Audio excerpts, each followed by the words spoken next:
Have you ever felt powerless, standing by as someone you love is judged unfairly?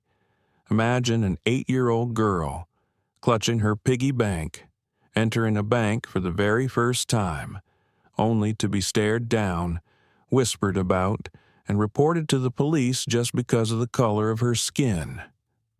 This was Belinda Carter, walking confidently into Horizon Trust Bank, unaware that the adults around her were blinded by assumptions, prejudice, and fear. The bank manager and staff made choices that could ruin her day, her sense of self, even her trust in the world.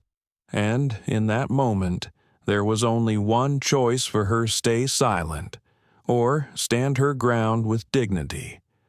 Now, imagine if it were your child, your niece, or your grandchild. What would you do if the very place meant to safeguard their future suddenly became a place of judgment and humiliation? Would you intervene, stay calm, or feel your blood boil in helplessness? This is more than a story about discrimination. It's a story about courage, love, and the power of one person to transform fear into change. Belinda's mother, a CEO with authority and resolve, arrives shifting the balance completely. Stay with us, feel their journey, and witness how resilience, truth, and love can turn injustice into a lesson for all. Don't forget to like, share, and subscribe to join the journey. Friday mornings in downtown Chicago always carried a kind of restless hum. Cars lined up along Monroe Street, horns pressed in impatience. Coffee carts sent curls of steam into the September air, and office workers hurried into towers of steel and glass. Among them, tucked into the crowd, was a little girl holding a glass jar with both hands pressed to her chest. Her name was Amelia Carter, 8 years old. The jar was heavy, full of nickels, quarters, crumpled dollar bills, $62.50. Every cent had a story: mowing a neighbor's lawn, helping an older cousin with babysitting, selling lemonade on a hot July afternoon. And Amaya had only one goal in mind: her mother's birthday. She had circled the date on the family's wall calendar at home. Next week, September 22nd. She wanted to surprise her mother with something small but meaningful. Maybe a new book her mom had pointed at in a store window. Maybe flowers. Or maybe she'd just start a savings account, her first, so the gift would come from something bigger, her own hard work. The bank stood tall on the corner: Horizon Trust Bank, polished granite steps, glass doors that reflected the morning sun. It looked intimidating to Amaya, like a place for grown-ups in suits. She tugged at the sleeve of her denim jacket and took a deep breath. "This is it," she whispered to herself. "Be brave, Amaya." Inside, the bank buzzed with the usual rhythm of a Friday morning. Customers lined up at the counters, voices low, papers rustling. The smell of fresh ink and polished wood lingered in the air. A security guard leaned against a wall near the entrance, arms folded, scanning the crowd with bored eyes. Amaya stepped in slowly, her sneakers squeaking on the marble floor. The jar clinked with each step, coins knocking against glass. A few customers turned to look at her. Some smiled politely, others frowned as though she had wandered into the wrong place. She walked to the line for the tellers, standing on tiptoe to see the counters. Adults towered around her, their shoulders pressed with tension, their voices rushed with errands and deadlines. Amaya hugged the jar tighter. In her head, she practiced what she would say. "Good morning. I'd like to open a savings account." She mouthed the words silently, trying to sound confident. A woman standing behind her in line glanced down. Curious. She was elderly. with kind eyes and silver hair tucked neatly under a scarf. She gave Amaya a small smile. Amaya smiled back, comforted for a moment. But the comfort didn't last long. From across the lobby, a man stepped out of an office marked Branch Manager. His name was Martin Blake, mid-40s, tall, broad-shouldered, with a crisp white shirt and a tie pulled tight. He scanned the room like a captain inspecting a ship, his gaze sharp and commanding. When his eyes landed on Amaya Tiny, holding that jar, his brow furrowed. He paused, arms crossed, watched. Amaya, unaware of the storm building, shuffled forward as the line moved. She stared at the marble floor tiles, each step bringing her closer to the counter. When her turn finally came, she set the jar carefully on the counter with both hands. The coins clinked, and the sound echoed louder than she expected in the quiet bank hall. The teller, a young woman named Kelly, leaned down slightly. She looked surprised, but not unkind. "Good morning, sweetie," Kelly said softly. "What can I help you with today?" Amaya straightened her back, remembering the lines she had rehearsed. "Good morning. I'd like to open a savings account. Please?" Kelly blinked. Her lips parted, then pressed together. She wasn't sure if the bank even allowed minors to start accounts alone. She glanced over her shoulder, instinctively seeking guidance, and that's when Martin Blake appeared, striding across the floor with heavy steps. His polished shoes clicked on the marble. His voice carried authority, but also suspicion. "What's going on here?" he asked sharply, eyes fixed on the jar. Kelly hesitated. "This young lady would like to open a savings account with coins." Martin cut her off, a smirk tugging at his mouth. "Where did you get that money, little girl?" Amaya froze. The room suddenly felt colder. She looked up at him, her lips trembling but voice steady. "I earned it. Babysitting. Lemonade stand. Yard work." Martin raised an eyebrow. He leaned down, his shadow falling across her small frame. "Sure you did," he said, his tone heavy with disbelief. Kelly's eyes darted between them. A couple of customers nearby had stopped filling out forms, watching. The elderly woman who had smiled at Amaya earlier shifted uncomfortably, gripping her cane tighter. Amaya's fingers pressed hard against the glass jar, as though she feared it might be taken away. Her chest rose and fell quickly, but she held her ground. "I want to open an account," she repeated, her voice thinner now but still determined. The silence that followed was heavy, filled only by the ticking of the bank's wall clock. Martin's expression hardened, and his next words carried a weight that would shape the entire morning. Martin Blake's question hung in the air like smoke, the kind that burns your throat and lingers long after you think it's gone. The bank lobby, usually a space of muffled conversations and the occasional ringing phone, had gone still.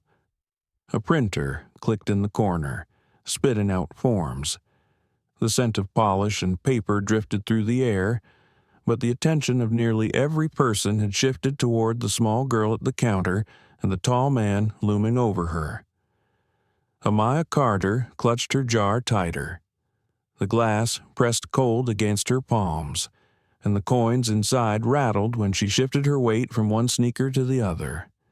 Kelly, the young teller with auburn hair pulled back into a neat ponytail, swallowed hard. She had worked here for less than 2 years.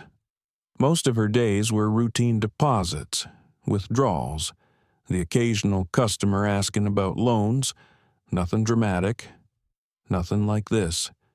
"Mr. Blake," Kelly said quietly. "She just asked about opening a savings account. I was about to explain the requirements." Martin turned to her, his brows rising as though the idea itself was ridiculous. "A child," he said, his voice sharp enough to cut paper. "Opening an account with a jar of coins. This isn't a lemonade stand, Kelly.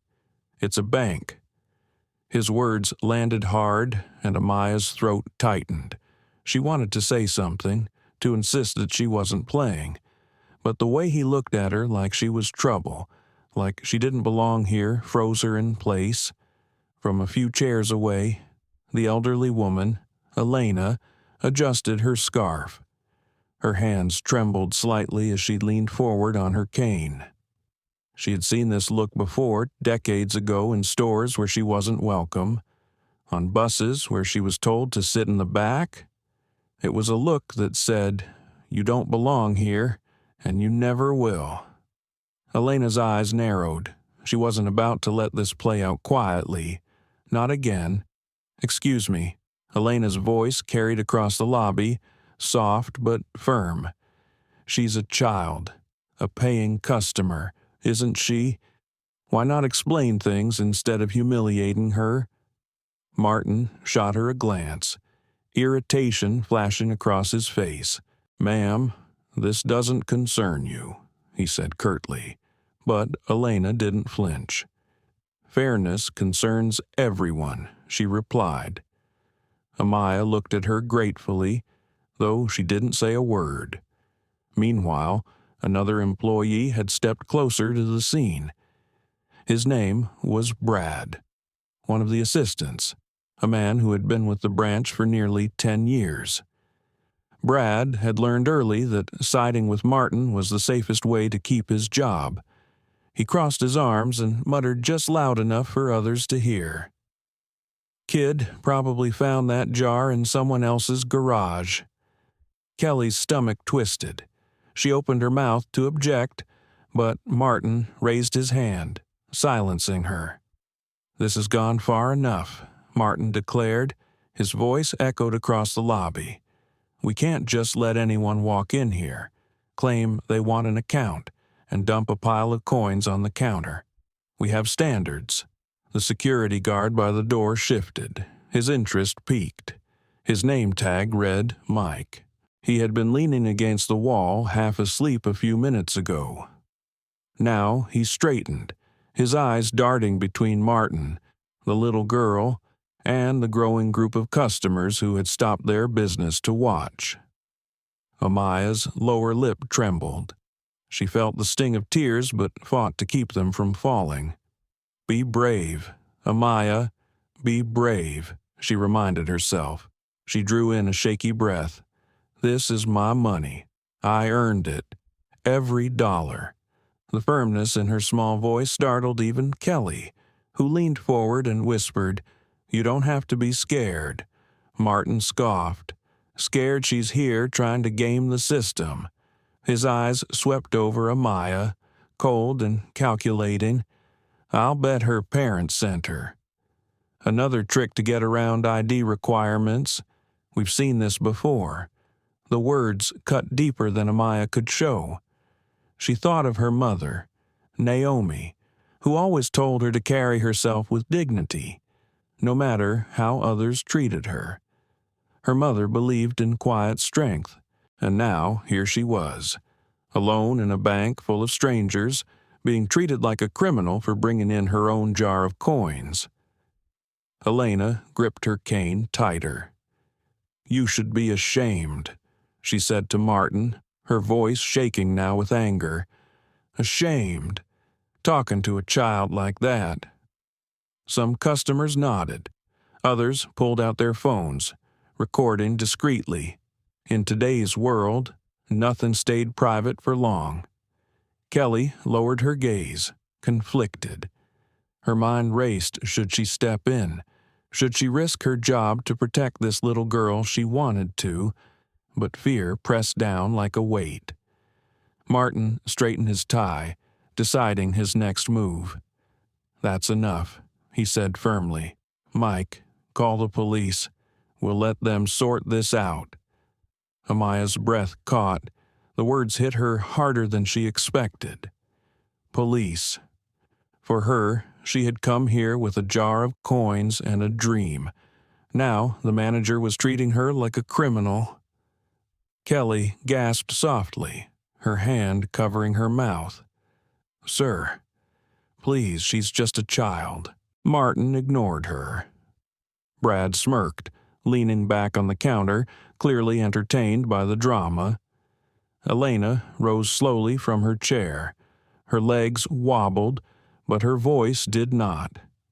"If you call the police on this little girl, you'll regret it," she warned. "The world is watching more closely than you think."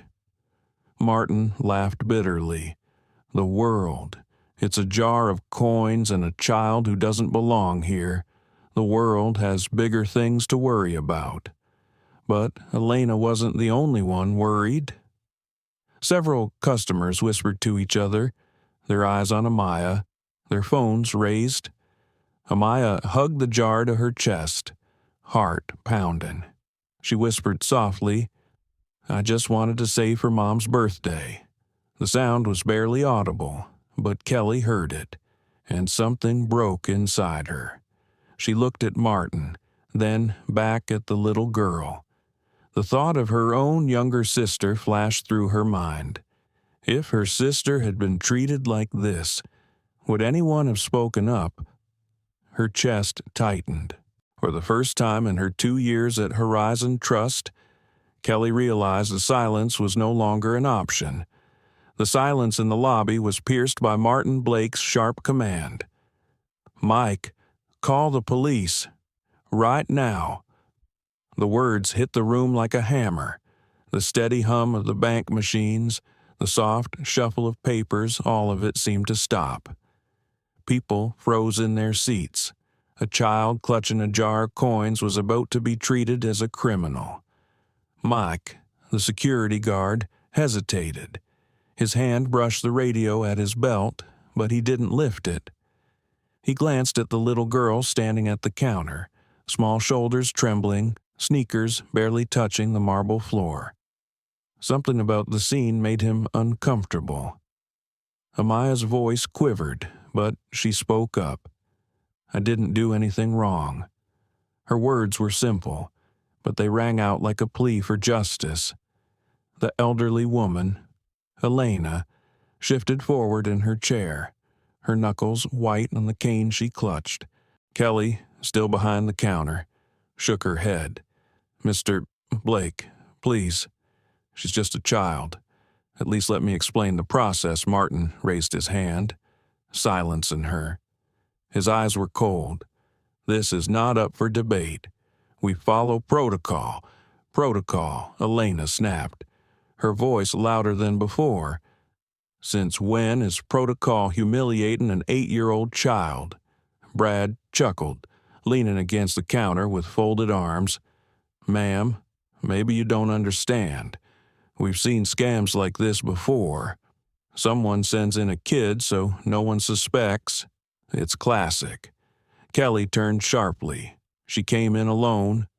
Nobody pushed her through those doors, and she told me exactly what she wanted an account for her own savings. "Children don't open accounts," Martin retorted. "Not here. Not with this." He gestured at the jar, his lip curling with disdain. "This looks like loose change scraped together. Probably stolen." Amaya's eyes widened, and the tears she had been fighting finally spilled over. She hugged the jar to her chest as though it were her only shield. "It's mine," she whispered. "I worked for it." The sound of her sob pulled at Kelly's chest. Her own little sister's face flashed through her mind. She couldn't stay quiet anymore. "Enough," Kelly said, her voice trembling but firm. "You can't accuse her without proof." Martin's head whipped toward her. His eyes narrowed dangerously. "You want to keep your job, Kelly." The threat was clear, and Kelly's throat closed. Fear pressed down on her, but guilt pressed harder. Meanwhile, a man sitting near the window lifted his phone, recording the entire exchange. Another customer whispered, This is gonna blow up online." Martin noticed the phone but didn't stop. His pride was bigger than caution. "Mike," he barked again, "call it in." This time, the guard raised the radio. His voice was low but steady as he reported. "Possible fraud attempt. Suspect is a minor." Even as he said it, his eyes betrayed discomfort. Amaya felt the room spinning. Fraud. Suspect. Words she had only heard in crime shows now wrapped around her like chains. She clutched the jar tighter, her small body trembling. The elderly woman, Elena, rose from her chair, leaning heavily on her cane, but standing tall. "You will regret this," she said firmly. "Every single person here will remember that you called the police on a little girl trying to save for her mother's birthday." The room buzzed with murmurs. Some nodded in agreement, others stayed silent, too afraid to speak. Martin smirked. "Let them remember. This is my branch, my rules." The front doors swung open with a gust of cool air. 2 uniformed officers stepped inside, their badges glinting under the fluorescent lights. One was broad-shouldered with a clipped tone, Officer Daniels. The other, younger, with a steadier gaze, was Officer Miller. Martin strode toward them as though salvation had arrived.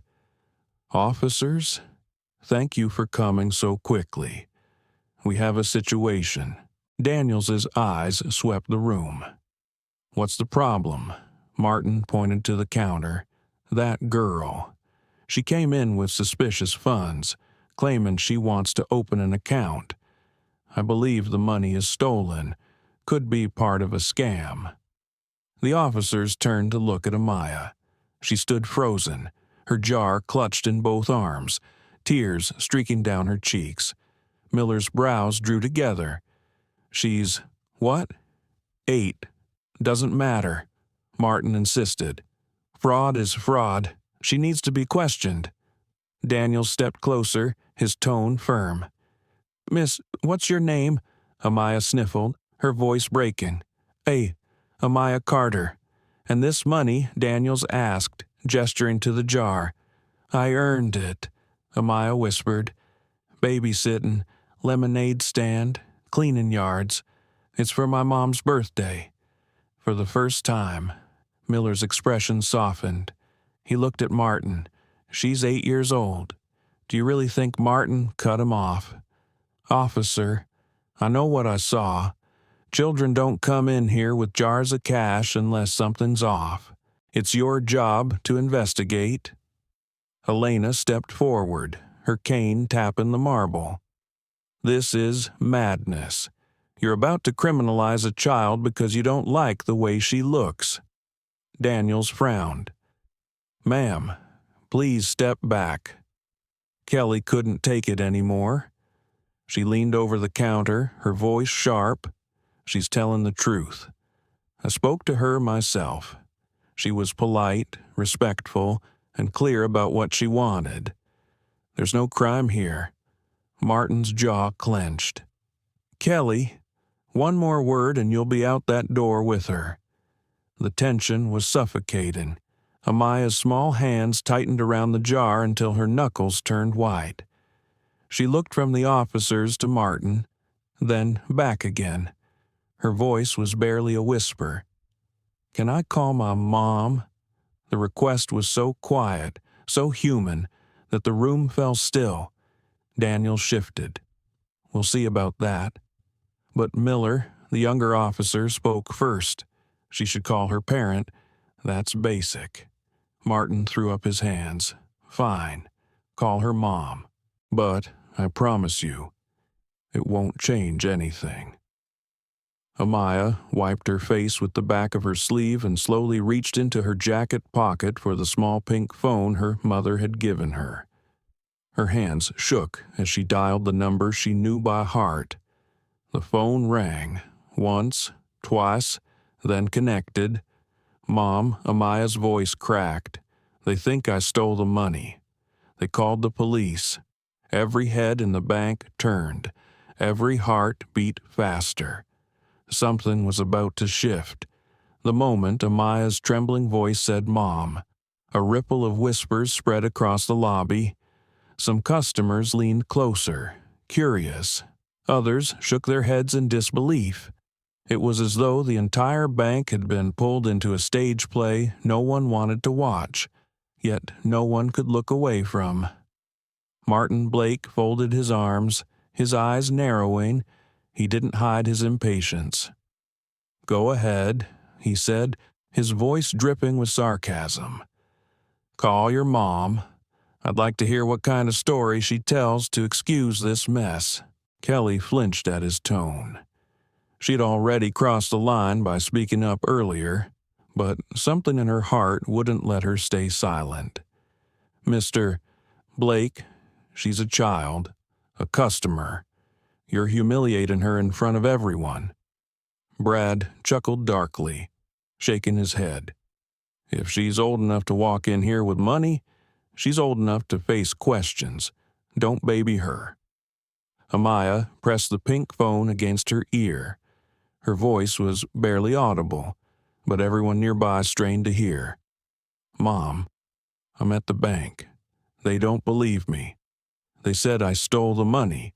They called the police." Her words cracked like glass under weight. The officers exchanged glances, and for the first time Officer Miller's jaw tightened with unease. Officer Daniels, on the other hand, didn't waver. "Miss," he said briskly, "hang up for now. We'll talk to your mother later if necessary." Amaya lowered the phone reluctantly, her eyes wide with fear. She had hoped her mother's voice might bring comfort, but Martin's looming figure blocked even that small relief. Martin pointed at the jar of coins still sitting on the counter. "Take it," he ordered Kelly. "Secure it as evidence until we verify where it came from." Kelly froze. Her eyes darted to Amaya, then back to Martin. "Sir, it's just her money. Do it." Martin barked. Kelly's hands shook as she reached out. Amaya's grip tightened, her small arms wrapping protectively around the jar. "No," she cried, her voice finally breaking free of fear. "It's mine. Please, don't take it." The sound of her cry pierced through the bank like a siren. Heads turned, murmurs rose louder, and phones were lifted higher to capture the scene. Elena, the elderly woman with the scarf, stood up so suddenly her cane clattered against the marble floor. "This is disgraceful," she shouted, her voice trembling with both age and fury. "You are stripping a child of her dignity in front of all of us. For what? Because you don't believe she belongs here." Martin's face flushed red. "Sit down, ma'am, before I have you escorted out as well." But Elena didn't sit. Her frail body shook, but her eyes blazed. "No, I will not sit. I've seen this before. I've lived through it. And I will not be quiet while you do it again to another child." Her defiance drew a few nods from customers. One man near the back muttered, "She's right," while another whispered, "This doesn't look good." Amaya's tears spilled freely now, dripping onto the glass jar she refused to let go of. Her small voice wavered, but she spoke again, louder this time. "I worked for it. I earned it. Every dollar. You can't take it from me." Kelly's throat tightened, her heart pounding. She thought of her sister again, imagined her standing where Amaya stood. The thought made her sick. She turned to Martin, her voice shaking but defiant. "I won't take it from her. Not for you, not for anyone." Martin's eyes widened, fury flashing across his face. "You're finished here," he spat. "Consider this your last day." Kelly's chest rose and fell with a sharp breath. For the first time since she had taken this job, she felt free. Free to choose what was right over what was safe. Meanwhile, The officers stepped forward. Daniels gestured toward Amaya. "We'll need to bring her outside while we sort this out." Miller hesitated. "She hasn't committed a crime." Daniels shot him a look. "We're not here to debate. We're here to act."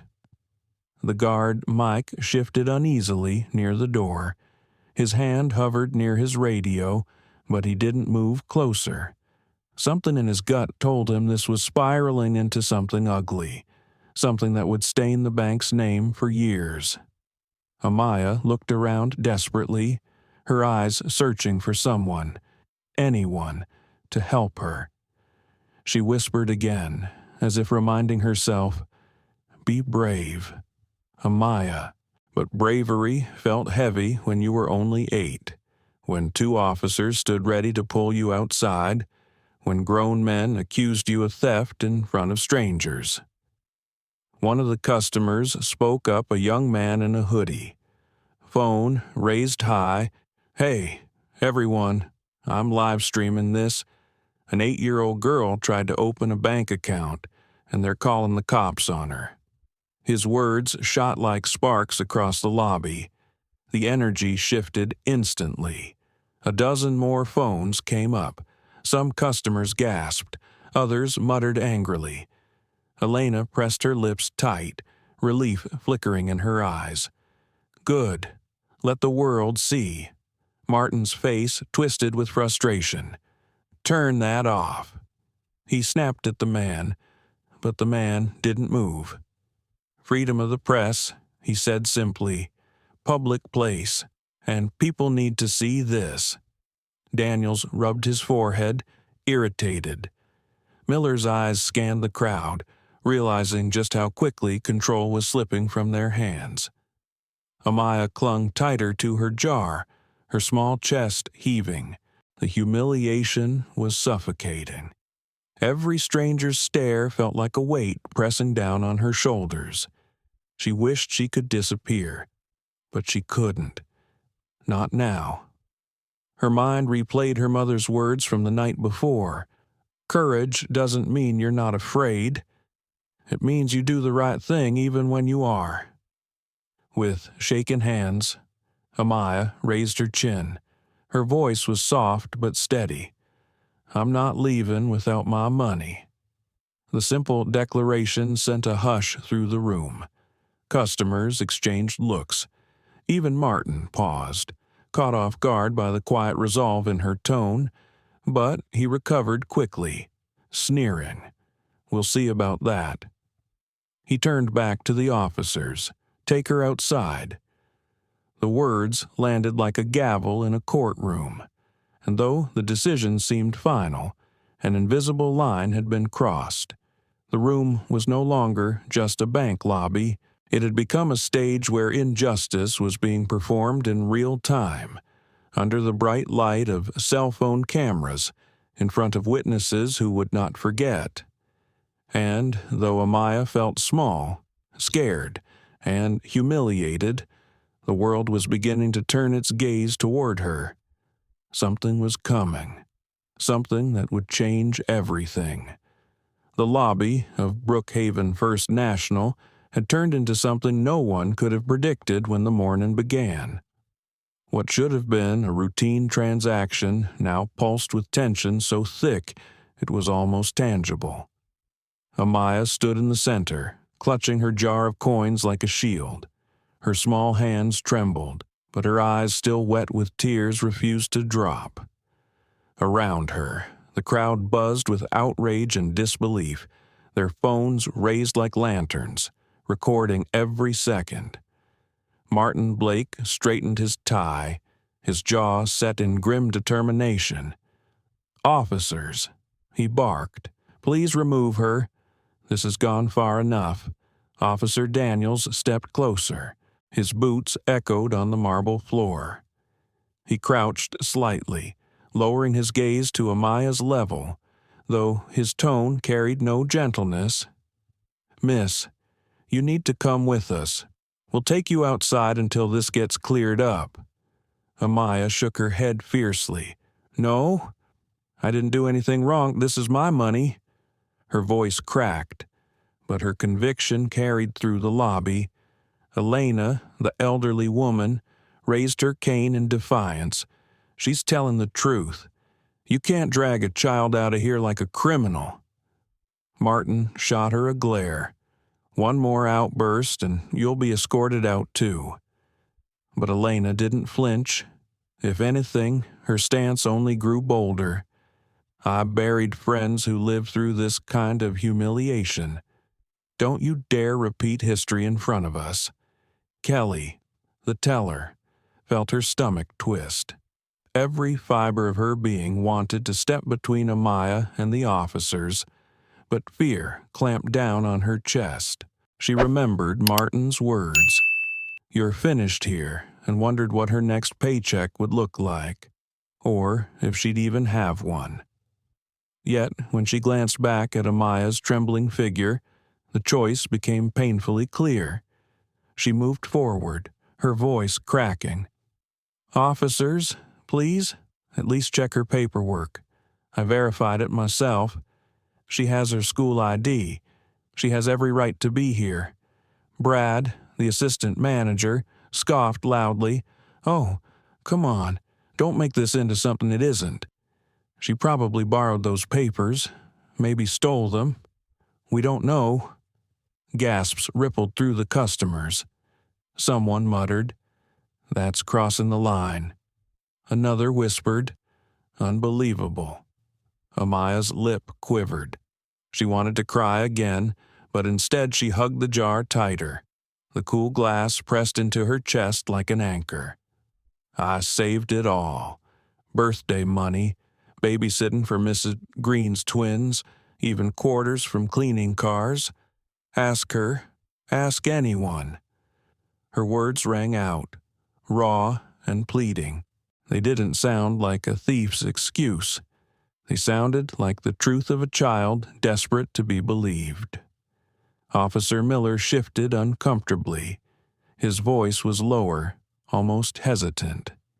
"Daniels, maybe we should slow this down. She's 8. She's not a suspect in some heist. This feels off." Daniels shook his head. "Our job is to maintain order, not play detective." The manager filed a complaint. That's enough. He reached out, his hand hovering over Amaya's small shoulder. The crowd erupted. Phones surged higher. Someone shouted, "Don't touch her." Another voice yelled, "She's just a kid." Amaya's heart pounded so hard it echoed in her ears. Every muscle in her body screamed to run, but her mother's words echoed again. "Courage doesn't mean you're not afraid. It means you stand anyway." So she stood, her feet rooted to the floor, her little chin trembling but lifted. "I'm not going," she whispered. Daniel's hand closed on her arm. The jar rattled. Coins clinked inside as Amaya instinctively pulled back. "No, please." The sound of her cry shattered something invisible in the room. Kelly gasped. Elena's cane struck the marble floor with a crack. Customers shouted in protest. Miller stepped between them, blocking Daniels's arm. "Enough. We're not hauling an 8-year-old girl out like a shoplifter, not in front of this many witnesses, not when nothing's been proven." Daniels bristled, his jaw tight. "You're undermining me. I'm protecting us both." Miller snapped, "Look around. You want this video going viral? You want to be the headline tomorrow." The young man live streaming raised his voice, making sure the camera caught every word. "Everyone watching this, they're trying to arrest a little black girl for bringing her own money to the bank. Share this now." Martin's face blanched. He hadn't realized how quickly this could spin beyond his control, but pride refused to let him back down. "Officers," he barked again, "do your job. Remove her now. She's disrupting business." Kelly's voice rose, shaking but clear. "The only disruption is you, Mr. Blake, she's a customer. She deserves respect. Gasps. Someone clapped. Brad sneered, "Oh, please, don't turn this into some social justice crusade." Elena's voice cut like steel. "It already is." The tension tightened like a rope about to snap. Daniels loomed over Amaya, Miller blocking him, Martin fuming, Kelly trembling with defiance, the crowd buzzing louder with each passing second. Amaya squeezed her eyes shut, whispering under her breath, "Please, Mom, please come." And then her phone buzzed, still clutched in her hand, glowing pink against her palm. A text lit the screen. "I'm 2 minutes away." Relief crashed over her like a wave, though she said nothing. She just held tighter to the jar, her little shoulders straightening. Daniels tried again. "Miss, if you don't come voluntarily," but before he could finish, a sharp voice cut through the chaos. Not Amaya's, not Kelly's, not even Elena's. It came from the bank entrance, firm and commanding. "Take your hands off my daughter." Every head turned. The glass doors swung open. A woman strode in, her presence so commanding it seemed the entire room shifted to make space for her. Dr. Naomi Carter had arrived. Her heels clicked against the marble, her tailored navy suit crisp, her eyes blazing with a mix of fury and control. She was not merely a mother arriving to collect her child. She was a leader, a woman used to boardrooms, negotiations, and power. But, in this moment, every ounce of that power burned with one singular purpose: her daughter. Amaya's face lit with tears of relief. Mom Naomi crossed the lobby in long, decisive strides, her voice cut in the air again. "Unhand her, now." And in that instant, the entire bank froze. The lobby was silent except for the echo of Naomi Carter's heels striking the marble floor. Each step radiated authority. She wasn't rushing, yet every stride carried urgency. She wasn't shouting, yet her words carried a force that made even the officers hesitate. Amaya broke free from Daniels's grip and ran into her mother's arms. Naomi bent low, gathering her daughter against her chest. For a moment, the CEO was just a mother softening as she brushed a tear from Amaya's cheek. "You're safe now, sweetheart," Naomi whispered. "I'm here." The jar of coins rattled between them as Amaya clung tighter. "Mom, I didn't do anything. I just wanted to open a savings account." Naomi's jaw clenched. She kissed the top of her daughter's head, then straightened, still holding Amaya close. Her gaze lifted, sharp as a blade, and locked on Martin Blake. "Explain yourself," she demanded. Martin adjusted his tie. He tried to summon the same confidence he'd wielded minutes earlier, but under Naomi's glare, it faltered.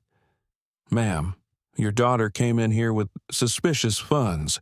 We had reason to believe the money wasn't hers." Naomi's brows arched, her tone cold but steady. "Suspicious. $62.50. Earned through chores and babysitting. That's what warranted calling the police." Daniel spoke up defensively. "Ma'am, the manager filed a complaint. We were obligated to respond." Naomi turned her head slowly toward him. "And at what point did you stop to ask my daughter for proof? Did you bother to check her ID? Did you listen when she explained herself?" Miller, the younger officer, cleared his throat, guilt shadowing his face. "She did have ID. She explained where the money came from. I believed her." Naomi's eyes softened briefly toward him, then hardened again as she returned her focus to Martin.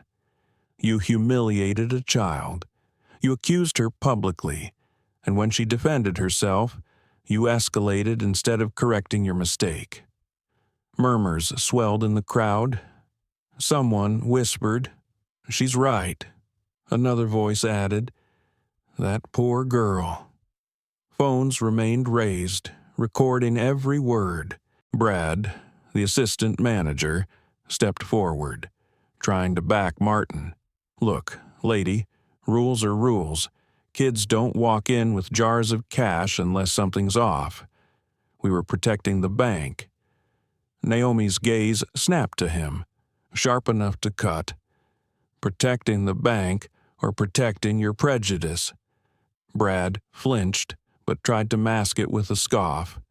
Elena's cane struck the marble again. Say it louder, she urged. Naomi took a deep breath, then squared her shoulders. I want to make something very clear. I'm not just a mother here to defend her child. I am Dr. Naomi Carter, CEO of Carter Global Holdings. Gasps rippled through the lobby. A few customers lowered their phones, blinking in disbelief, before quickly raising them again. Naomi continued, her voice measured but commanding. My company manages billions in assets. We partner with institutions like this one, and now I am standing in the very lobby where my 8-year-old daughter was treated like a criminal for daring to walk in with her own savings. Martin's face drained of color. The weight of who stood before him sank in. His authority as branch manager suddenly seemed paper-thin. Naomi stepped closer, still holding Amaya's hand. Mr. Blake, you didn't just fail in judgment, you failed in humanity. You looked at a child and saw not her determination, not her innocence, but your own prejudice, and you weaponized your authority to try to break her spirit. Kelly, the teller, swallowed hard. Her chest swelled with both relief and pride. For the first time all morning, she felt the tide shifting. Naomi turned to the officers. And you, she said firmly, you were seconds away from dragging my daughter out of here, if it weren't for Officer Miller, who at least had the sense to stop and think. You would have traumatized a child in front of dozens of witnesses. Daniels tried to interject. Ma'am, I was following protocol, no. Naomi cut him off, her voice sharp. Protocol does not require abandoning judgment. Protocol does not absolve you of humanity. Silence. Naomi bent slightly, so Amaya could hear her words too. You stood your ground, sweetheart. You were brave. And now, everyone here sees the truth. Tears welled in Amaya's eyes, but this time they weren't only from fear. She nodded against her mother's side, clutching the jar. The young man, live streaming, whispered loudly enough for his viewers. This is incredible. Her mom's the CEO. This is going everywhere. Naomi straightened again, her presence filling the room. She addressed the crowd as much as Martin. Children should learn that banks are places of trust, not trauma. My daughter came here with hope. You tried to replace it with shame. The air crackled with the tension of her words.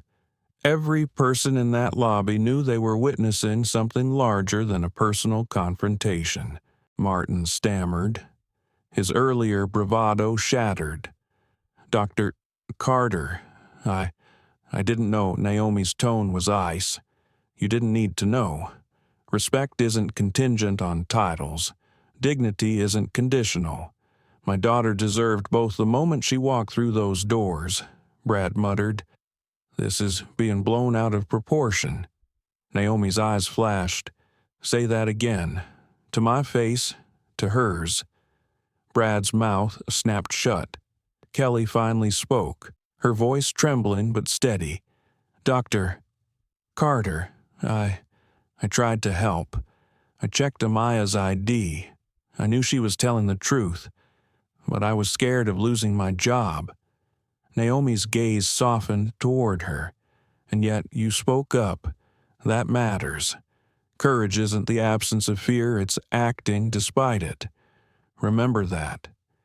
Kelly's eyes filled with tears, a mix of relief and gratitude. Naomi turned back to Martin. Her final words landed like a gavel. This isn't over. There will be consequences. For today, for how you handled my daughter, and for how you run this branch. Accountability is coming. The crowd erupted in applause. Phones recorded every second, live streams spreading like wildfire. Naomi guided Amaya toward a chair near the lobby's center, resting a hand on her daughter's shoulder. "Sit, sweetheart. Let me finish this."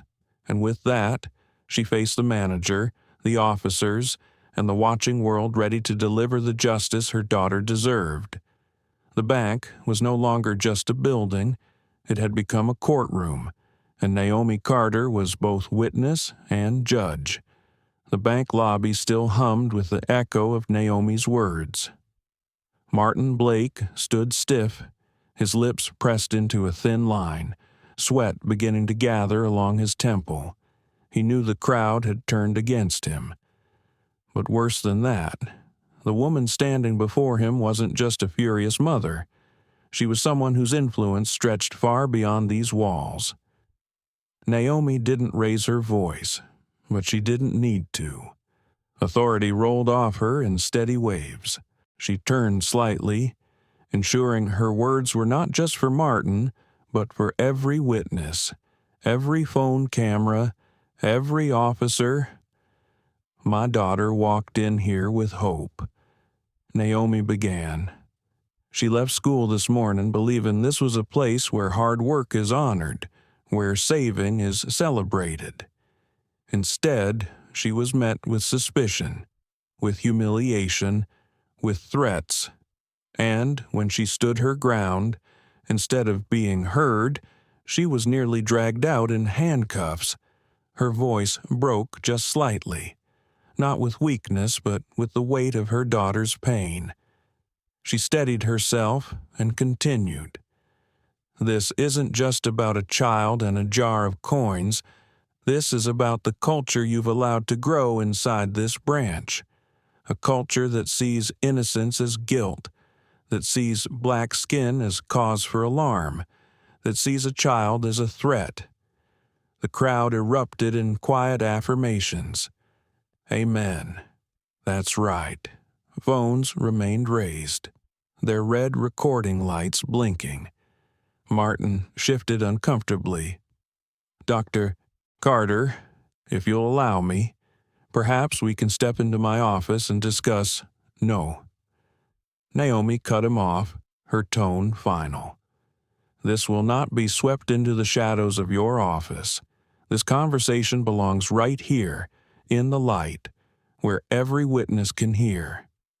Brad, still lingering near the teller counters, muttered under his breath, "This is ridiculous. We followed procedure." Naomi's gaze snapped toward him. "Procedure is not a shield for prejudice. Procedure is meant to serve justice, not to mask injustice. When procedure fails humanity, it must be corrected." Brad fell silent, retreating into the corner. Naomi lifted her chin, then raised her hand slowly, counting on her fingers as she spoke. "I have 3 demands today. Not requests, demands, and the cameras rolling in this room will make sure they are honored." The entire lobby leaned closer, as though every person had been pulled forward by invisible threads. "First," Naomi said firmly, "an immediate public apology to my daughter, right here, right now, from the manager who accused her, from the assistant who mocked her, from every authority figure who tried to strip away her dignity. You will not wait for a press release. You will not wait for lawyers to craft careful words. You will look into her eyes and admit you were wrong." Gasps rippled. Elena smiled softly, her cane tapping the floor in approval. "Second," Naomi continued, her voice steady as stone, "this bank will launch a full investigation into its practices. Every complaint of discrimination, every customer turned away, every time suspicion replaced service. I want independent auditors, not just internal reports that vanish into drawers. Customers murmured approval. Kelly, standing behind the counter, felt a rush of gratitude. Someone was finally saying the things she had swallowed in silence for years. Naomi's gaze cut sharper. And third, systemic change. Mandatory anti-bias training for every employee, from teller to regional vice president. A new oversight board with community representation. Real consequences for those who fail to uphold dignity. This will not be buried under corporate spin. This will become policy. Martin's face had turned crimson. He opened his mouth, closed it, then tried again. Dr. Carter, these are serious allegations. I can't authorize such commitments. Naomi's lips curved into the faintest hint of a smile, though it carried no warmth. Then it's fortunate I don't need your authorization. Horizon Trust is one of several banks under review for partnership with Carter Global Holdings. I decide who receives our accounts. I decide who manages our investments. And after what I've witnessed here today, do you really want to gamble on how long this branch will survive if Carter Global pulls its funds? The air thickened. The realization dawned visibly across Martin's face. This wasn't just about his job. This was about the survival of the institution he represented. The live streamer whispered for his viewers. She just dropped the hammer. This could shut the whole branch down. Officer Daniels shifted uncomfortably. He had gone from aggressor to bystander in minutes. Ma'am, if I may, we just came here to Naomi's eyes pinned him in place. To what? To traumatize a child, to enforce the prejudice of a manager who couldn't be bothered to verify the truth. No, officer, you came here, and now you will bear witness to accountability, and you will write your report with accuracy. Do you understand me? Daniel swallowed. Yes, ma'am. Miller spoke softly. Dr. Carter, I'll make sure it's written fairly. Naomi gave him the smallest nod, a flicker of appreciation. She turned then, facing the entire crowd. Her voice softened, though it carried no less power. What happened here today is not new.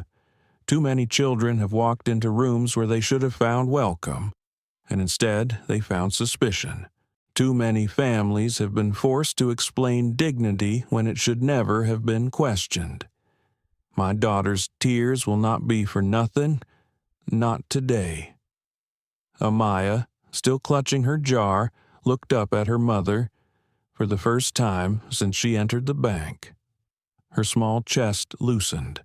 Hope flickered back in her eyes. Kelly wiped her cheek discreetly. Elena's lips trembled with emotion.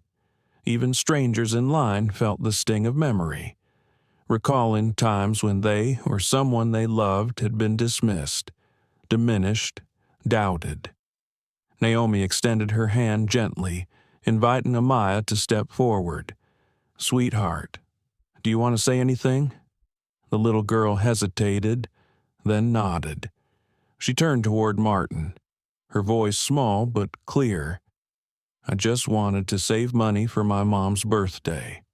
That's all. You didn't have to call the police. You didn't have to scare me. The simplicity of her words cut deeper than any speech could. Silence washed over the lobby. Naomi placed her hand on Amaya's shoulder and faced Martin once more. So, Mr. Blake, what will it be? Will you honor the dignity you tried to take away? Or will you prove to every camera here that you're unfit to stand in that position a second longer? The question hung in the air, heavy and undeniable. The crowd waited, breath held, knowing the next words could determine everything Martin's career, the bank's reputation, and, perhaps, the lesson the world would take from this moment. The lobby was so quiet now that even the hum of the overhead lights seemed loud. Every phone camera remained lifted, capturing Martin Blake's trembling posture. His earlier authority had drained away like water slipping through his fingers. He had wanted to control the narrative, but now the narrative controlled him. Naomi stood steady, one hand resting gently on Amaya's shoulder. Her other hand was clenched loosely at her side, not in anger, but in resolve. She had delivered her demands, and now she waited. The silence stretched, heavy, demanding a response. Martin licked his lips, glancing around the room as if searching for support. Brad avoided his gaze, shrinking into the corner. Daniels stared at the floor while Miller watched with quiet disapproval. Kelly's eyes burned into him, unflinching. The customers, dozens of them, were not allies, but witnesses, ready to testify with their recordings. At last, Martin cleared his throat. Dr. Carter, Miss Carter. He forced a smile that looked more like a grimace. Perhaps we overreacted. A sharp voice from the crowd cut through. That's not an apology. Murmurs of agreement followed. Elena tapped her cane against the marble. Tell the child the truth. Amaya's eyes lifted to meet Martin's. They weren't filled with hatred. They were filled with the kind of piercing innocence that demanded honesty. And that was what made it harder for him. Martin tried again, his voice strained.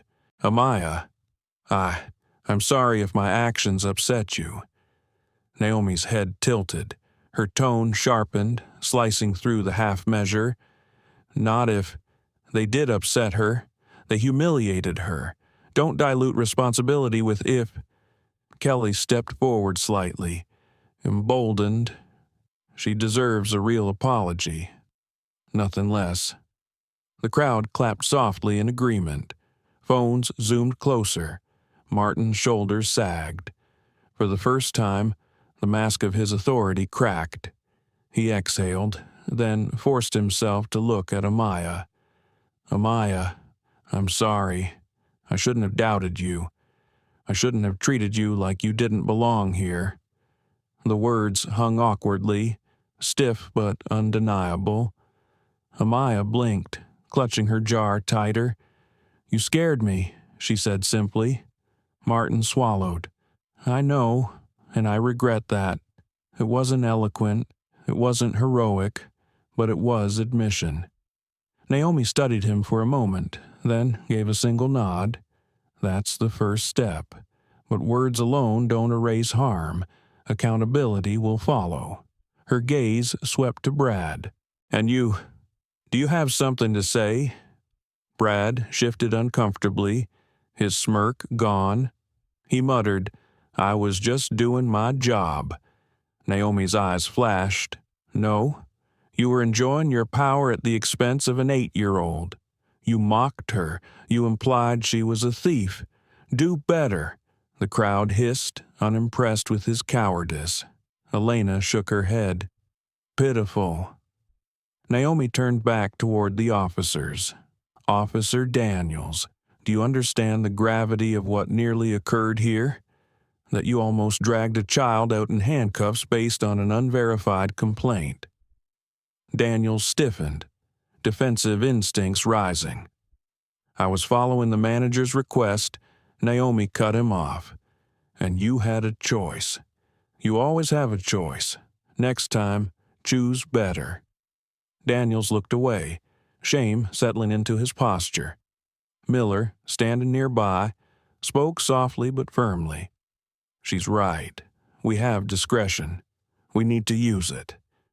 Naomi nodded once, then returned her attention to the gathered crowd. This moment will not vanish when we walk out those doors. Every person here has seen what happened. Every recording will remind the world. But let me be clear, this is not just about one bank or one child.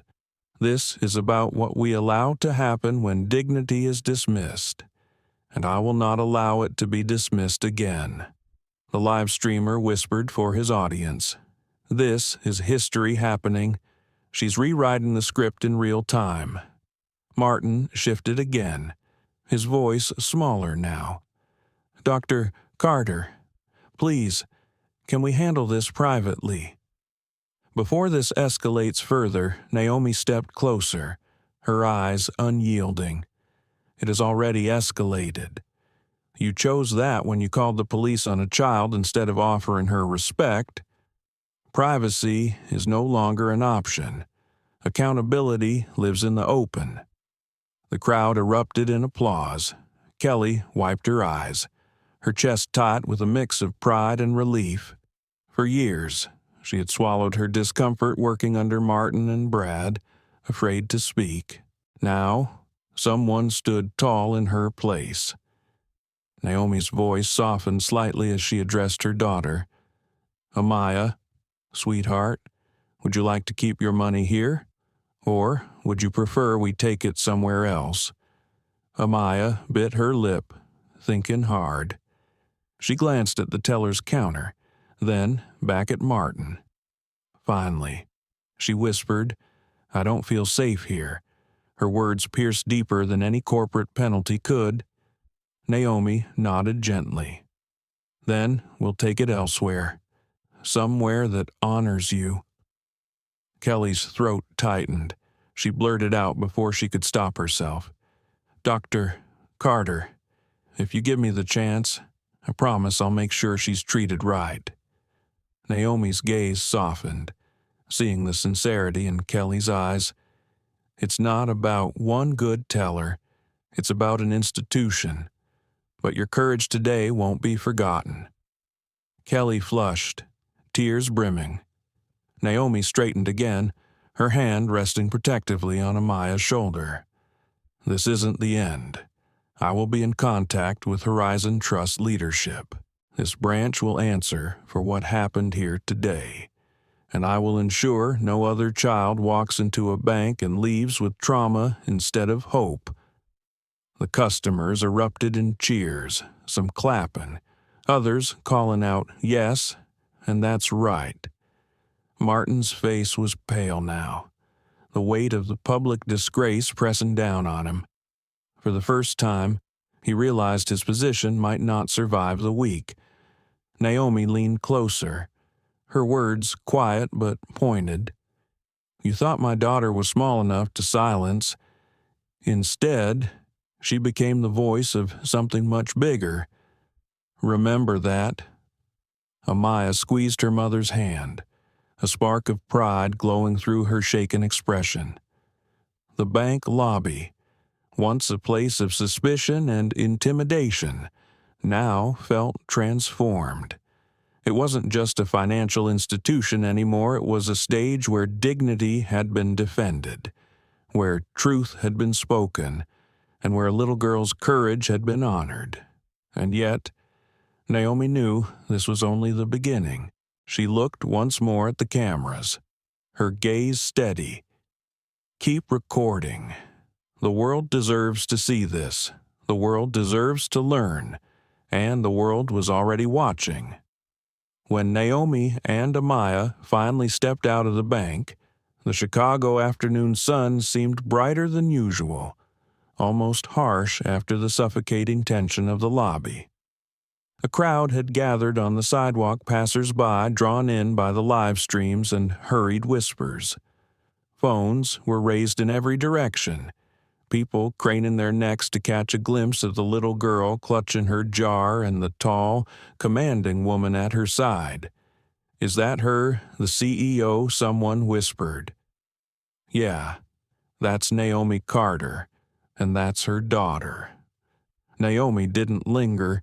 She guided Amaya toward their car, her arm protectively around the child's shoulders. But even as she moved, she knew the moment had already slipped beyond her control. The story wasn't just inside those bank walls anymore. It was everywhere. Inside the bank, Martin Blake slumped into his office chair, staring blankly at the muted computer monitor. Brad muttered nervously, pacing in circles. Kelly returned to her station, trembling with adrenaline, but her heart lighter than it had been in years. She knew something irreversible had just happened. Within minutes, the live stream that had begun inside the bank had surpassed 1.2 million views. By the time Naomi reached home and ushered Amaya inside, it had doubled. On Twitter, hashtags shot up the trending list: Justice for Amaya, Josh Banks, and Bias. Naomi Carter clips circulated rapidly. Amaya's small, shaking voice saying, "You scared me," Naomi's firm declaration, "Respect isn't conditional," the stunned silence when Naomi revealed, "I am Dr. Naomi Carter, CEO of Carter Global Holdings." Every video was stitched, shared, captioned with outrage and solidarity. "This is every black parent's nightmare." One post read. Another. An 8-year-old girl just exposed the truth better than any policy paper ever could. By evening, local news anchors were already playing the footage. NBC Chicago led with Bank, accused of racial profiling after calling police on 8-year-old black girl CEO mother confronts manager in viral video. CNN picked it up within the hour. The clip of Naomi demanding a public apology played on a loop as commentators debated systemic bias in banking.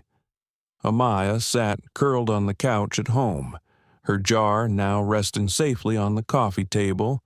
She wore pajamas, her hair tucked under a soft bonnet, clutching a pillow as though it anchored her. Naomi sat beside her, phone buzzing constantly on the side table, calls and texts pouring in board members, journalists, allies. But for that moment, Naomi turned her phone face down. Her hand stroked Amaya's hair gently. "You were so brave today," she whispered. Amaya's eyes flickered up. "Mom, are people mad at me?" Naomi shook her head firmly. "No, sweetheart. They're proud of you. The world saw your courage. You stood for yourself, and because you did, other kids won't feel so alone." Tears slipped down Amaya's cheeks, but this time they weren't born of fear. They were a strange mix of exhaustion and pride. Naomi kissed her forehead. "You're safe. That's what matters most." Still, even as she comforted her daughter, Naomi's mind churned. Tomorrow, the real battle would begin, across the city, in a high-rise office. Horizon Trust Bank's regional VP, Richard Callahan, stared at his computer screen, pale. His phone rang nonstop, emails from headquarters, messages from PR consultants. The subject lines all screamed the same thing: crisis response needed. Richard slammed his hand on the desk. How could Blake be this stupid? But stupidity wasn't the full story, and he knew it. The culture that had allowed suspicion to fester unchecked was bigger than one branch manager. Now, the entire institution would pay the price. By morning, major national outlets ran front-page coverage. The New York Times, from lemonade stand to banking bias viral, video exposes structural inequality. The Washington Post, when an 8-year-old needs an apology banking while black in America. Talk shows picked it up. Activists demanded change. Politicians weighed in. Senator Alicia Ramirez tweeted, "Children should never face suspicion for saving money. Horizon Trust must answer for this." Meanwhile, social media wasn't just outraged. It was mobilizing. Thousands pledged to close their accounts with Horizon Trust. Others began sharing their own stories of discrimination, delayed transactions, unusual questioning, denied service. The hashtag, banking while black, flooded timelines with testimonies.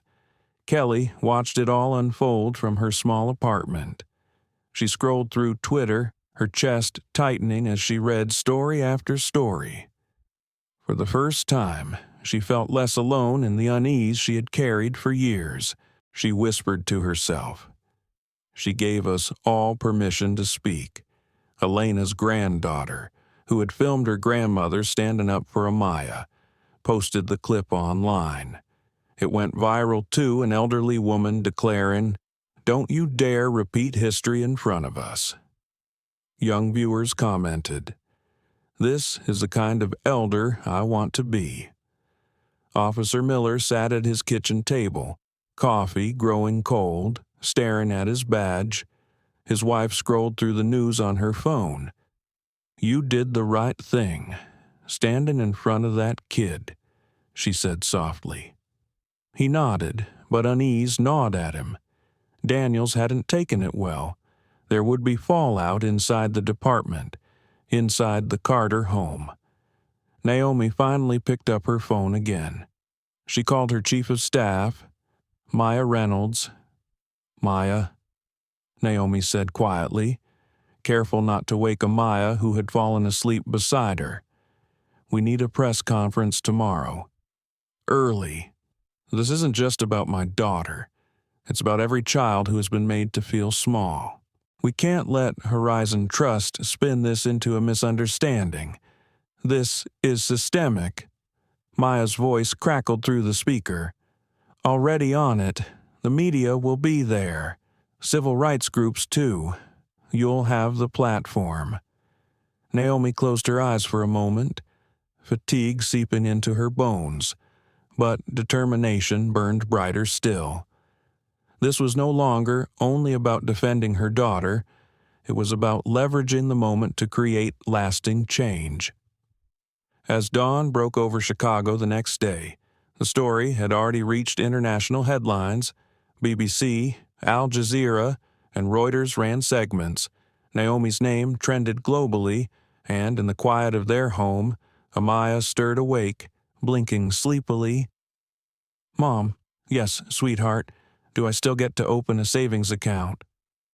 Naomi smiled gently, brushing a curl from her daughter's forehead. "Yes, but we'll choose a bank that deserves your trust." Amaya yawned, settling back into the pillow. "Okay."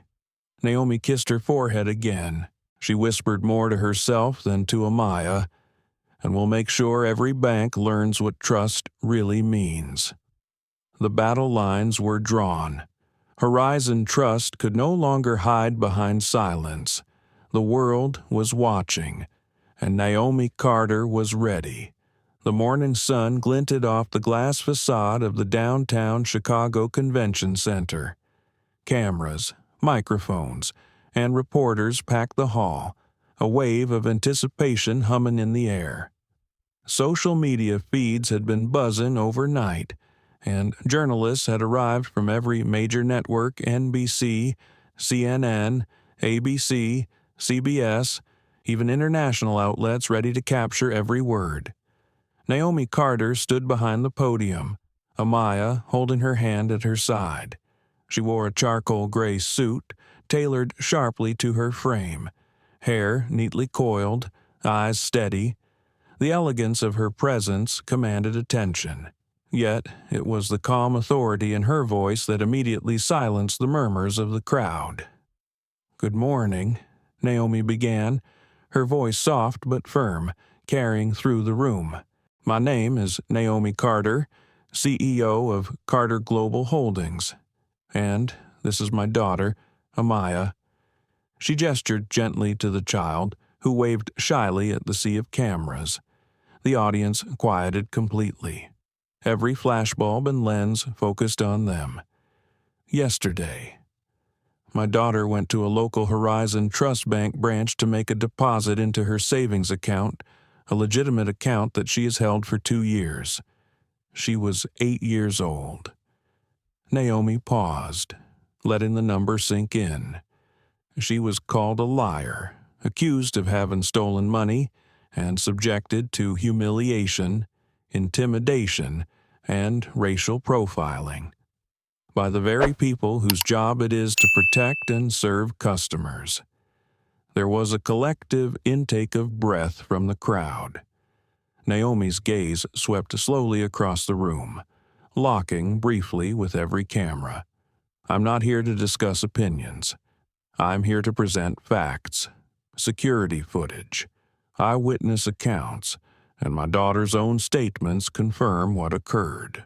The branch manager, Martin Blake, along with several staff members, decided without evidence that a child from a predominantly minority neighborhood could not possibly be trusted to save her own money. They called the police. My daughter was terrified. The cameras shifted, capturing Amaya gripping her mother's hand, eyes wide but resolute. This is not just an isolated incident, Naomi continued, leaning slightly toward the microphones. It is part of a systemic problem within this institution. Discrimination has been documented over months, and employees have repeatedly acted on assumptions about race and class, unchecked by leadership.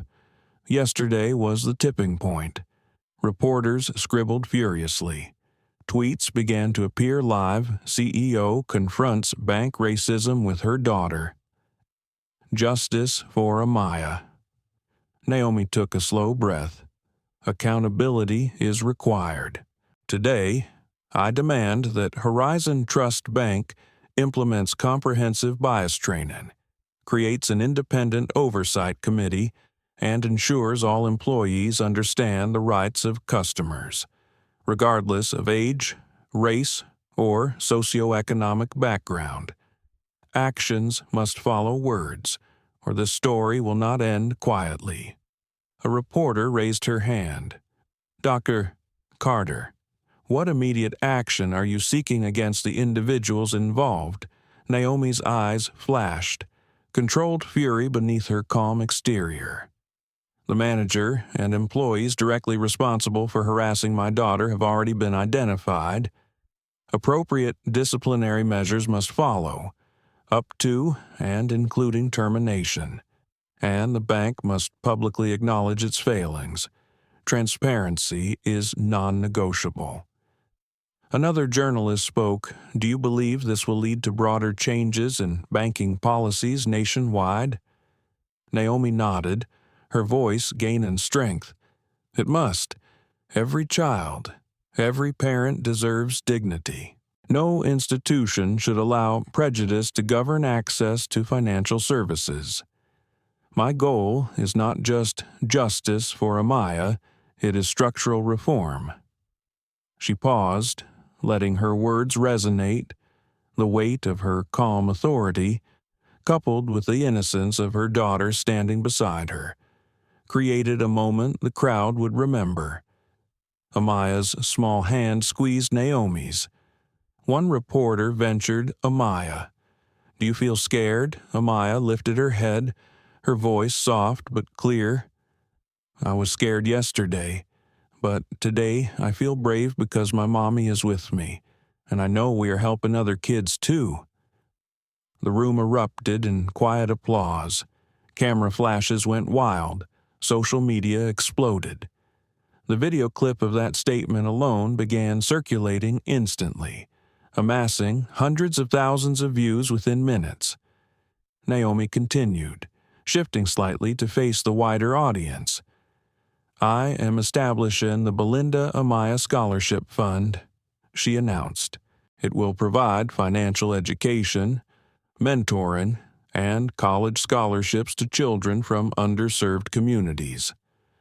The bank will administer the fund under strict supervision, ensuring that every child's right to learn, save, and grow is honored. Every employee will undergo anti-bias training, and the lessons will be documented publicly. Reporters murmured, some nodding appreciatively, others furiously typing. The scale of the announcement was unprecedented. Then Naomi leaned forward slightly, her voice dropping to a serious, quiet note. This is not simply a story about one child, one mother, or one bank. It is about what we tolerate in society. We must ask ourselves if we allow children to be demeaned because of race, age, or class. What message are we sending? That worth is determined by prejudice, that innocence can be punished, that potential must be limited by assumption. The room fell silent. Her words carried both critique and an implicit call to action. She did not lecture. She illuminated. A flash of Martin Blake's face appeared in the background. Security footage projected by Naomi's team showed him leaning over the counter, whispering cruel assumptions about Amaya to his staff. His eyes darted around, pale and panicked. It was undeniable. Naomi didn't speak directly to him, but her gaze scanned the footage with quiet intensity. The room held its collective breath. Finally, she turned back to the podium. We are beyond apologies. We are beyond excuses. This is a moment to transform awareness into action, to teach children and adults alike that dignity, respect, and equality are not negotiable. She straightened, eyes calm, voice resolute. Horizon Trust Bank. You now have a choice. Either you embrace reform, transparency, and accountability, or you will be remembered as an institution that allowed prejudice to flourish unchecked. The world is watching. Every parent, every child, and every professional in this country is watching. The press conference concluded with a single, powerful gesture. Naomi lifted Amaya into her arms briefly, letting her wave to the cameras. Then, without a word, they walked off the stage together, leaving behind a room still buzzing with shock, admiration, and inspiration. Outside, reporters shouted questions, but Naomi ignored them, focusing on her daughter. "You were brave today," she whispered. Amaya smiled, a small, genuine beam of pride, and just like that, the story leapt beyond Chicago. News outlets nationwide covered the event, editorials debated systemic discrimination, and social media amplified Naomi's message with unprecedented speed. The moment had become a catalyst, a tipping point for financial institutions everywhere. The morning after the press conference, Horizon Trust Bank's headquarters was a storm of activity.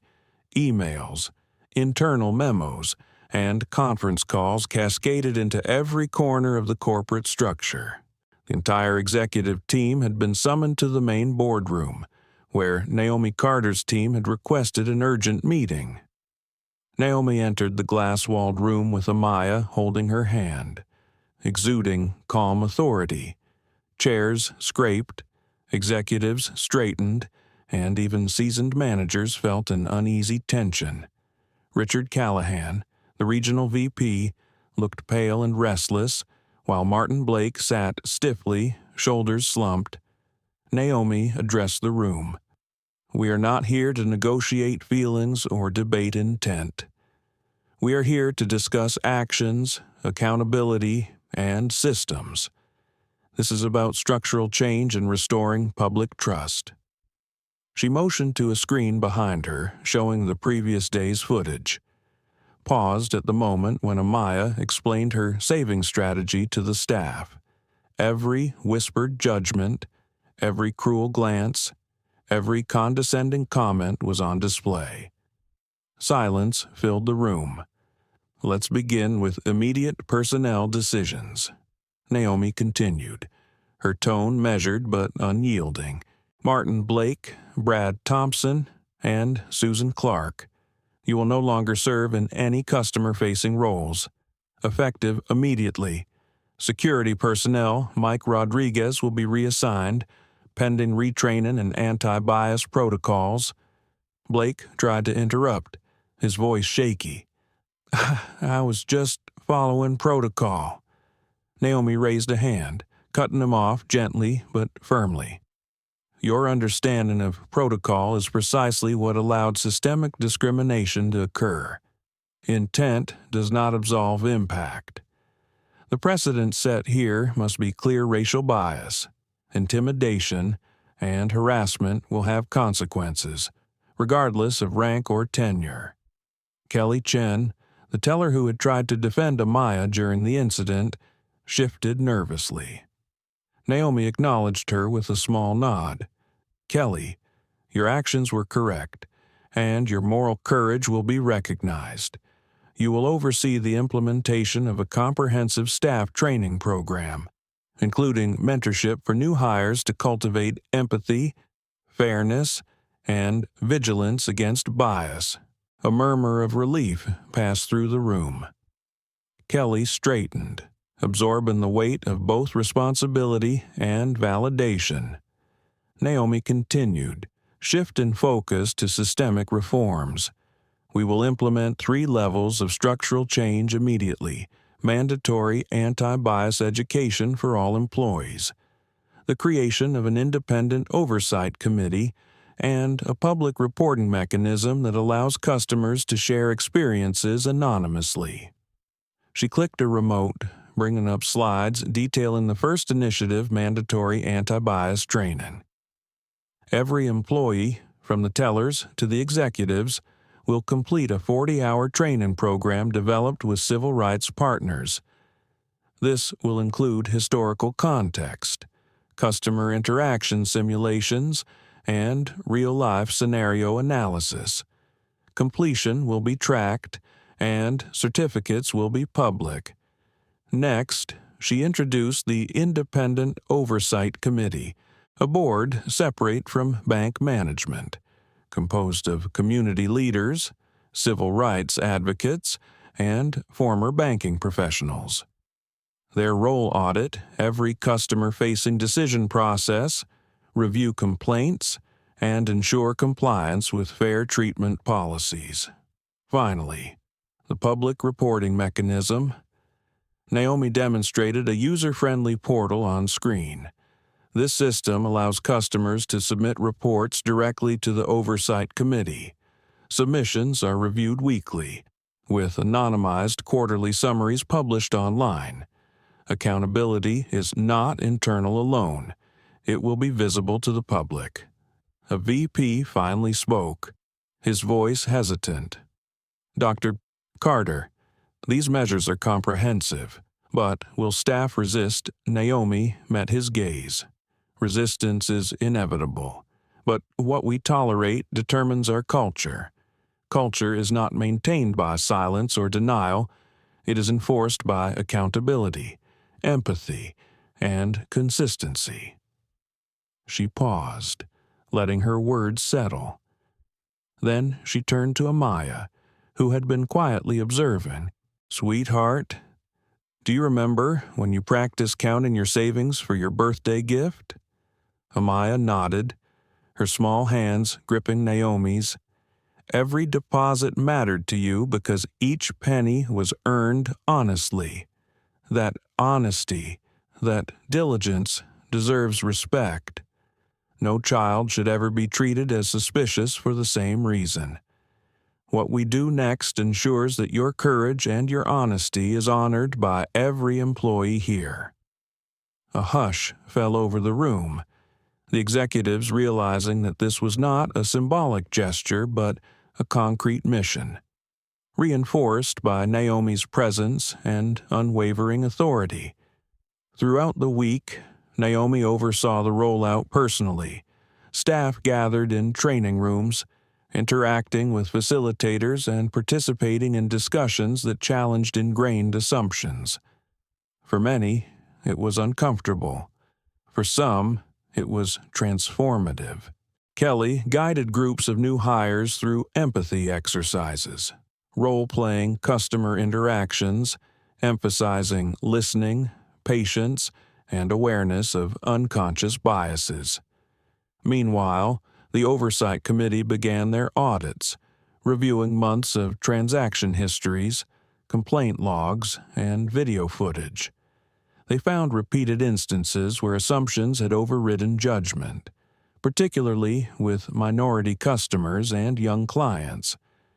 Recommendations flowed directly to Naomi, who used them to refine policies and ensure no incident like Amaya's could recur. Amaya, despite her young age, participated symbolically in the process. During one session, she joined Naomi in a classroom for staff exercises, explaining in her clear, articulate voice why honesty, fairness, and respect mattered. Employees listened, some with tears, some nodding silently, many realizing for the first time the human impact of their words and assumptions. By the end of the first month, Horizon Trust Bank had issued a public statement acknowledging systemic failures, committing to reforms, and highlighting the launch of the Belinda Amaya Scholarship Fund, aimed at financial literacy education for underserved youth. Social media picked up the story again, praising Naomi for transforming a personal crisis into societal impact. Naomi reflected late at night in her office. She watched Amaya sleep soundly upstairs, her small chest rising and falling with innocence undisturbed. The fight was far from over. Other institutions would need pressure, oversight, and accountability. But she knew the message was clear: dignity, respect, and fairness could no longer be optional. For Amaya, the world had suddenly shifted.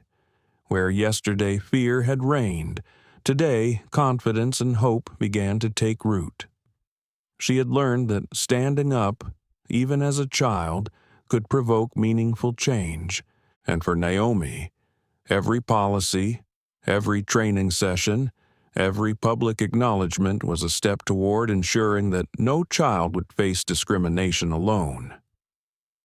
Weeks passed since the press conference, but the momentum Naomi Carter had ignited only grew stronger. Headlines dominated the news cycle: CEO forces bank reform after daughter targeted, Amaya Carter sparks financial literacy movement, and Horizon Trust Bank commits to nationwide anti-bias program.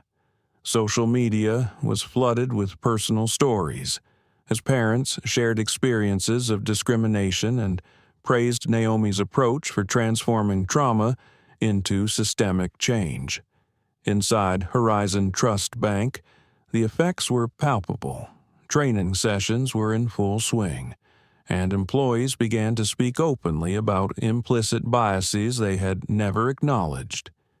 Kelly Chen, now leading the sessions, described the first few meetings as tense, emotional, and enlightening. Employees shared memories of past assumptions, some of which had gone unchallenged for years. Naomi spent time on the floor, observing exercises, answering questions, and connecting with staff personally. Her calm authority and thoughtful presence encouraged honest dialogue. "We are all human," she reminded them. "Mistakes happen, assumptions happen. What matters is that we acknowledge, learn, and act differently going forward."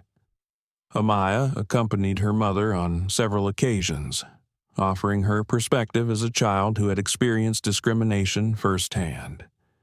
At first, she was shy, but Naomi encouraged her to speak honestly. "Tell them what it felt like," Naomi would say gently. And Amaya did. In her soft, articulate voice, "I was scared, but I knew my mommy would help. It made me sad that they didn't believe me, but I still wanted to save my money for my birthday present." Employees listened intently, many holding back tears, recognizing that the fear and humiliation Amaya experienced mirrored the experiences of countless children and families they had overlooked. It was an emotional education they could never replicate in a manual. Meanwhile, the Belinda Amaya Scholarship Fund launched successfully. Applications poured in from across the state, highlighting children from underserved neighborhoods who were passionate about learning and financial literacy. Naomi personally reviewed the first round of applications, often reading the essays aloud to Amaya. Together, they discussed aspirations, challenges, and the importance of determination. One young applicant, an 11-year-old boy named Javier, wrote about saving his allowance to help his mother pay bills. Unaware that financial institutions often assumed families like his couldn't manage money responsibly, Naomi and Amaya decided he would receive a full scholarship and mentorship, offering him a platform to learn, grow, and see that diligence and integrity were always valued. Back at the bank, Martin Blake and the other staff members involved in Amaya's incident faced a mixture of professional and public scrutiny. Terminations were finalized, with severance packages provided as required, but no future in banking awaited them. Public attention remained, amplified by interviews with journalists highlighting the broader cultural implications of the incident. Naomi scheduled follow-up meetings with executives and regional managers to ensure that the reforms extended beyond the immediate branch. She emphasized the importance of embedding anti-bias policies into hiring, promotion, and evaluation criteria. If we only respond when there is a crisis, we fail as an institution. Prevention must be proactive, and it must be ongoing, she stated firmly. One afternoon, Naomi received a call from a young bank manager in a neighboring city, Dr. Carter. I just completed the first anti-bias training with my team. They were nervous at first, but now they're talking openly about mistakes and assumptions. They're asking how to make better choices for customers like Amaya. This is powerful. Thank you. Naomi smiled, realizing the ripple effect of what had begun with a single, courageous child and a mother who refused to accept injustice. She hung up the phone, looking at Amaya, who was coloring quietly at her side. "See, baby," she said softly, "you made this happen." Amaya looked up, eyes shining. "We made it happen, Mommy." Beyond banking, the story inspired wider social discussions. Local schools invited Naomi to speak about financial literacy, systemic bias, and personal accountability. Amaya, though still young, participated occasionally, sharing her story and reminding adults that even children's voices mattered. Their speeches became viral clips online, shared by teachers, parents, and activists. One evening, after a particularly intense day of meetings, Naomi reflected in her office overlooking the city skyline. She thought about the fear and courage of her daughter, the courage of Kelly Chen and other employees who stood up for what was right, and the systemic challenges that still remained. Naomi understood that true reform would take years, but the foundation was solid. Amaya, now sitting on the floor beside her, looked up and asked, "Mommy, will kids always be treated unfairly?" Naomi considered the question, her heart heavy but resolute. "Sometimes, baby, but the difference is knowing we can stand up, speak out, and create change. Every time we act with integrity and courage, we make the world a little better for someone else. And sometimes, our actions change more than just one person, they change the whole system." Amaya nodded slowly, absorbing the lesson. "Then, I want to help." 2 weeks later, Horizon Trust Bank reported measurable changes. Customer satisfaction scores improved dramatically. Complaints regarding discrimination dropped significantly, and staff engagement surveys reflected a renewed commitment to fairness. Public perception shifted, with headlines praising the institution for embracing accountability rather than hiding behind excuses. Naomi and Amaya continued to expand the Belinda Amaya Scholarship Fund, establishing financial literacy workshops, mentorship programs, and partnerships with community organizations.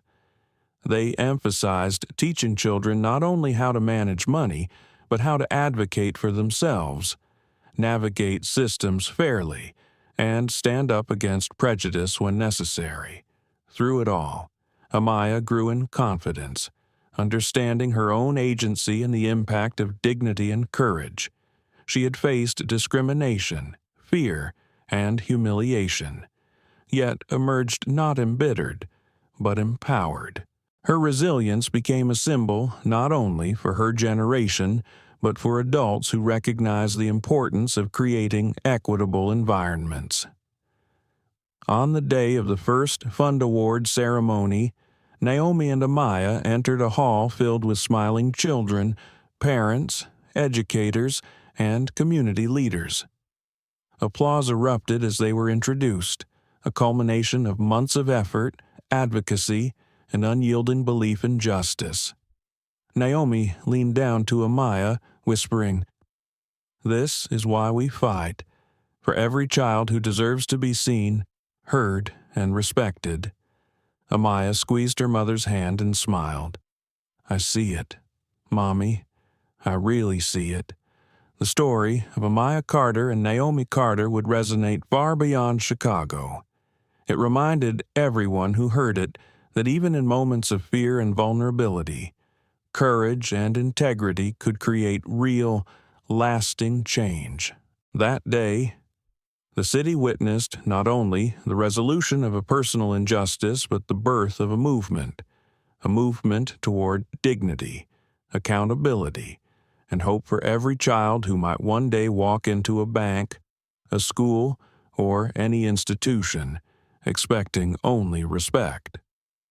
The journey had begun with fear, humiliation, and doubt, but it ended with empowerment, transformation, and a tangible example of social responsibility. And for Naomi and Amaya Carter, it was only the beginning of their shared mission to ensure that no child would ever be subjected to discrimination without someone standing up beside them. The story of Belinda Carter and her mother Naomi delivers profound lessons about integrity, courage, and accountability. It reminds us that dignity and fairness are not privileges, they are rights, and defending them requires courage regardless of age or power. Even a child, when supported and guided, can demonstrate remarkable resilience and inspire systemic change. For older audiences, the story reinforces the importance of standing against prejudice in all forms, not just for oneself, but for the next generation. It illustrates how conscious choices, informed by empathy and moral clarity, can transform institutions and society. The narrative also emphasizes the significance of mentorship, leadership with integrity, and using influence responsibly to create lasting impact. Finally, it teaches that justice is not just reactive but proactive. Through education, oversight, and accountability, we can prevent harm before it occurs. Life is filled with moments where we must decide whether to act, intervene, or speak up. The Carter's story urges us to choose courage, to stand with those who are vulnerable, and to channel our authority toward fairness and systemic improvement. Thank you for watching and sharing in this powerful story of courage, dignity, and justice. If Belinda and Naomi's journey inspired you, please like this video, share it with friends, and subscribe to our channel for more stories that shine a light on resilience and the power of standing up for what is right. Your support makes a difference.